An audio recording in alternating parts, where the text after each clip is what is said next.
ആലപ്പുഴ ആര്യാട്ട് യുവാവിനെ പട്ടാപ്പകൽ വീട്ടിൽ കയറി കുത്തിക്കൊന്നതിൽ 2 പേർക്കെതിരെ കേസെടുത്തു. പ്രതികൾ സംസ്ഥാനം വിട്ടെന്ന് പോലീസിന്റെ നിഗമനം.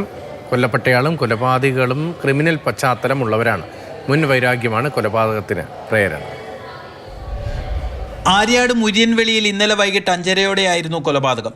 24-കാരനായ അച്ചു എന്ന് വിളിക്കുന്ന അഖിലാണ് കൊല്ലപ്പെട്ടത്. കായംകുളം സ്വദേശിയായ ഷെൽജാദാണ് യുവാവിനെ കുത്തിക്കൊന്നത്. കൊലപാതകത്തിന് ശേഷം പ്രതി ട്രെയിനിൽ രക്ഷപ്പെട്ടു എന്നാണ് നിഗമനം. ഇയാളുടെ സുഹൃത്ത് അനന്തുവാണ് 2ാം പ്രതി. ഇരുവർക്കുമായി പോലീസ് വിവിധ സംഘങ്ങളായി തിരിഞ്ഞ് അന്വേഷണത്തിലാണ്. മുൻവൈരാഗ്യമാണ് കൊലപാതകത്തിന് പ്രേരണയെങ്കിലും കൃത്യമായ കാരണം ഇതുവരെ കണ്ടെത്തിയിട്ടില്ല. അഖിലും ഷെൽജാദും തമ്മിൽ ആലപ്പുഴ നഗരത്തിൽ ഒരു ബാറിൽ വെച്ച് കഴിഞ്ഞയാഴ്ച വഴക്കുണ്ടായതായി പറയപ്പെടുന്നു.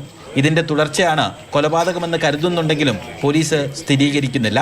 ഷെൽജാദിന് ഒളിവിൽ കഴിയാൻ അഖിൽ സഹായം ചെയ്തു കൊടുക്കാത്തതിലുള്ള ദേഷ്യത്തിലാണ് കൊലപാതകമെന്നും സംശയമുണ്ട്.